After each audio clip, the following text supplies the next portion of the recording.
Yo, balik lagi sama gue di channel Brunatin. Dan ya, selamat malam buat teman-teman sekalian ya. Baru bisa bikin video malam hari ini. Udah kita memasuki minggu yang baru ya, di bulan Mei teman-teman ya. Udah tanggal 6 Mei. Jadi kita akan bahas untuk Bitcoin dan juga Floki ya. Karena kemarin ada saya bahas nih untuk Shiba dan juga PP ya di hari Minggu teman-teman. Sebelumnya ada sempat saya bahas juga untuk Bitcoin dan juga Doge, Solana juga, dan XRP gitu ya. Jadi hari ini gantian untuk Floki lah ya. Mungkin besok teman-teman coba voting lah ya. Mungkin besok apakah teman-teman itu mau lihat saya update Ethereum, BNB, AVAX atau satu lagi Near lah ya. Coba kalian komen pilihan dari 4 itu teman-teman ya. Kemudian baru nanti mungkin lusa baru kita ngomongin yang lebih bawah lagi lah untuk capnya teman-teman. Ya mungkin kita akan ngebahas untuk OP atau SUI gitu ya, atau Theta, atau mungkin what else teman-teman ya, Algo atau BGB gitu ya. Ya gampang lah teman-teman, nanti komen aja seperti biasa ya.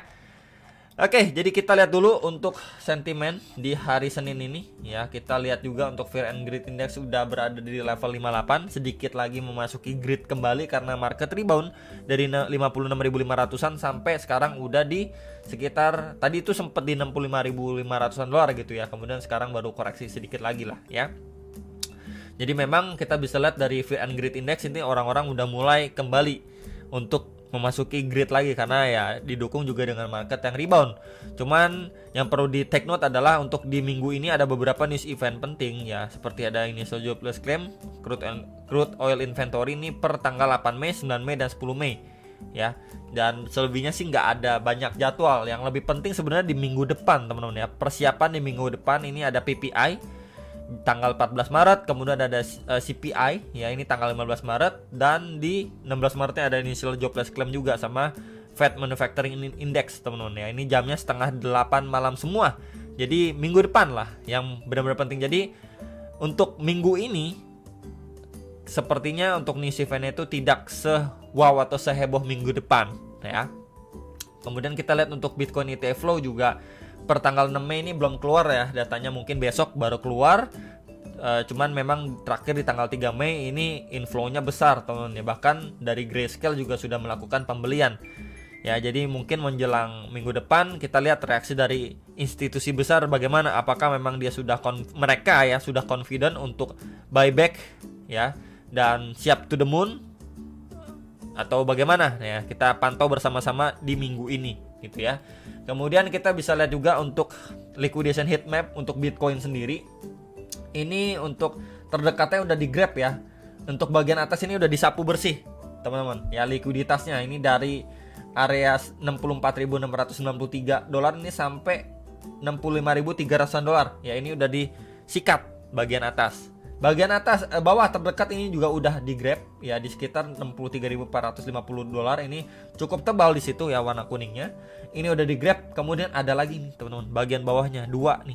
Ya, ini di range 62.566 sama di 62.300 dolar. Jadi market masih possible gak? Udah ngejepret atas dia jepret bawah lagi. Possible teman-teman. Ya, jadi at least untuk terdekatnya dia akan visit kembali di sekitar 62 ribuan dolar, itu masih possible ya untuk short termnya gitu ya. Kemudian kalau kita lihat untuk Bitcoin secara daily ya, ini jelas banget ya, ini masih sama seperti outlook 2 hari yang lalu untuk si Bitcoin ya, ketika dia udah mampu naik ya sampai di sekitar 64.600-an dolar, adanya possible ya dia retracement dulu ya menjelang rilis data CPI, baru dia lanjut naik lagi. Apalagi nanti kalau misalkan CPI itu membaik teman-teman, itu possible banget untuk dia ngepump ke 67.000 dolar dulu, baru next ke 70.000 dolar ya. Jadi skenario ini masih berjalan. At least untuk secara Fibo kita bisa extend lagi ya ke highest terakhirnya, dia bikin tail candle cukup panjang sampai 65.500 dolar.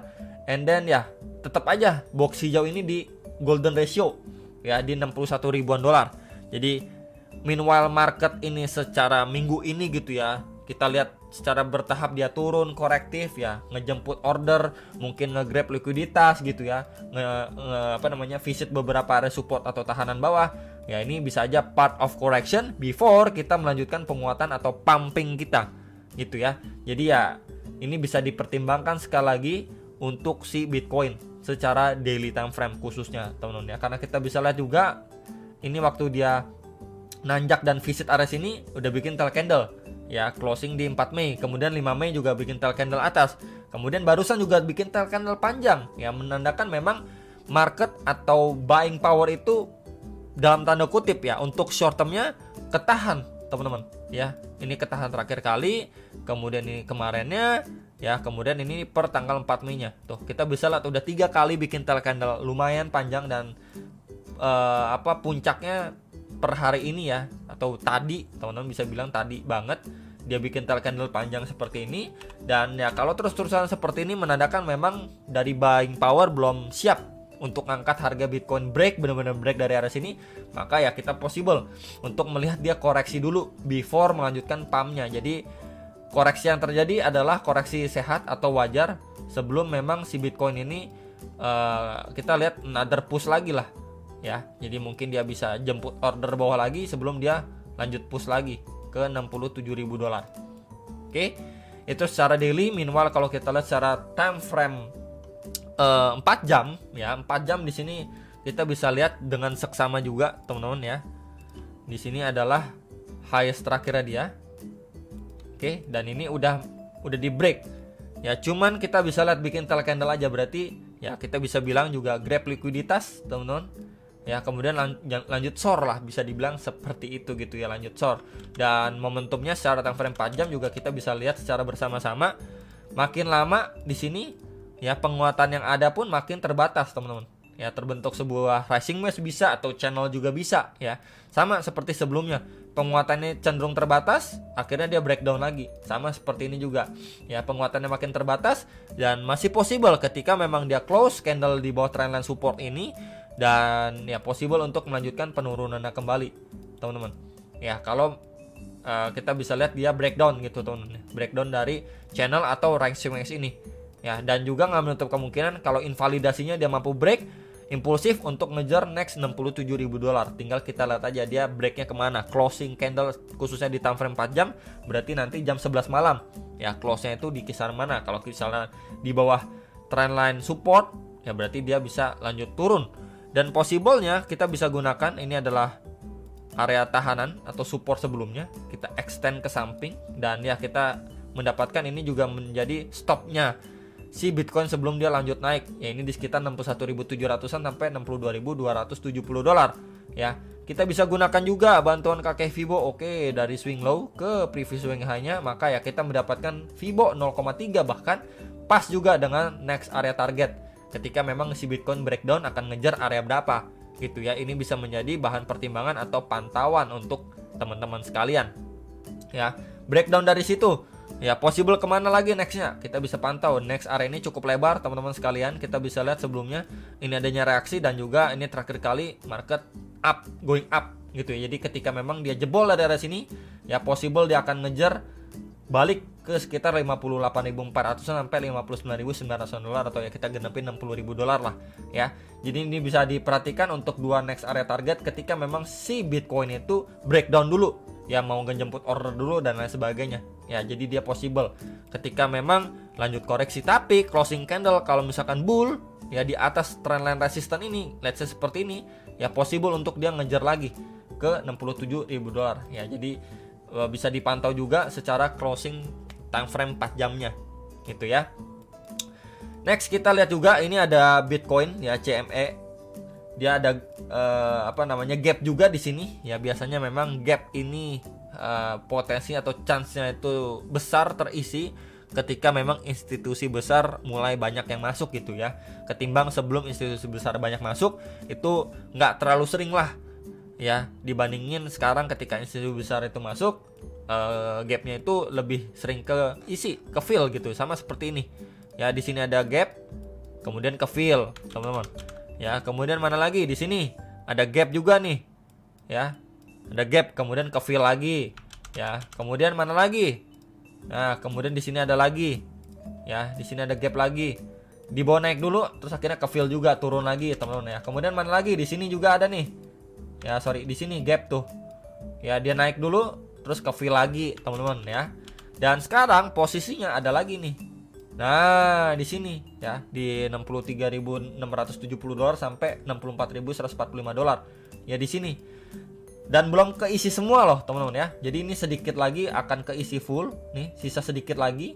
Jadi masih possible aja entah dari area sini langsung keisi gitu ya, atau memang dibawa naik dulu baru nanti ujung-ujung keisi ya.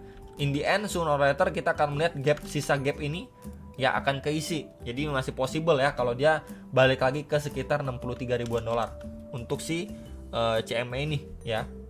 Jadi kurang lebih seperti itu pembahasan untuk si Bitcoin ya, dan juga Bitcoin CME dan juga beberapa hal lainnya. And then terakhir kita bahas Floki, juga salah satu meme coin yang kuat gitu ya, dia nggak retrace bahkan sampai area bawahnya, dia masih bertahan di atas teman-teman. Kita bisa pantau sekali lagi.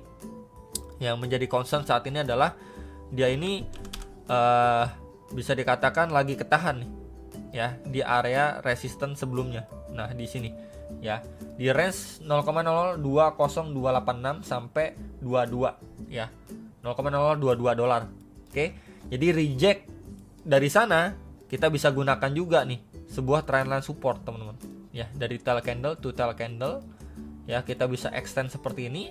Jadi by the time memang market koreksi dulu ya, ingat koreksi untuk lanjut naik gitu ya, dia masih possible untuk ngetes bahkan ke trendline support ini yang sebelumnya kita bisa lihat ini di testing naik, ini di testing naik, dan possible ketika di testing bisa mendapatkan pemantulan. Jadi overallnya dia terbentuk sebuah pattern seperti triangle pattern lah.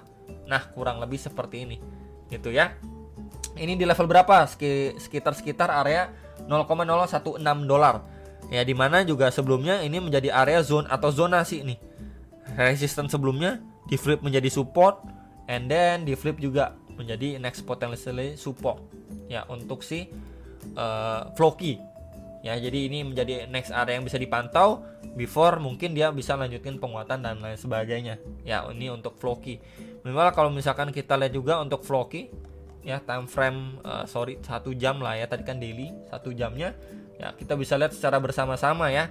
Ini terlihat adanya trendline support ya yang sudah di breakdown, maka possible ketika memang Floki masih kesusahan untuk kembali ke range waktu dia sideway ya, masih bisa lanjut turun lagi gitu, lanjut breakdown dulu ya, at least ngejar ke previousnya di sekitar 0,0163 dolar lah.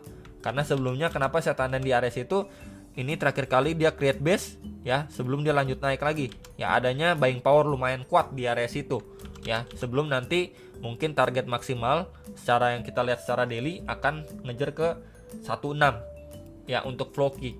Dan untuk depannya Floki ketika dia mampu up ya, breakout dari triangle ini akan mencoba tes balik lagi nih ke previous all time high-nya teman-teman ya, di sekitar 0,0317 dolar, sekitar area itu ya, masih possible lah untuk Floki. Jadi ketika memang any correction datang, itu bisa dipertimbangkan untuk area-area Floki gitu ya. Tapi kalau misalkan dia breakdown pun kita bisa pantau next area target di seberapa bro di sini. Nah, ya. Ini di sekitar 0,013672 sampai 14466 dolar ya. Jadi palingan itu untuk Floki update-nya dan juga Bitcoin ya, hopefully bisa terbantu. Balik lagi dia habis jepret atas bawah teman-teman ya. Tinggal kita lihat closing nanti cukup penting, time frame 4 jam di mana ya. Jadi kalau misalkan minggu ini memang ataupun jangka pendeknya kita mendapatkan koreksi ya, itu koreksi sehat lah ya, hopefully koreksi sehat untuk market bisa lanjut rebound lagi ya, ngejar next area targetnya. Jadi kurang lebih seperti itu pembahasan untuk Bitcoin, hopefully bisa terbantu. Jangan lupa analisa kembali dan sampai jumpa untuk next video sama profit.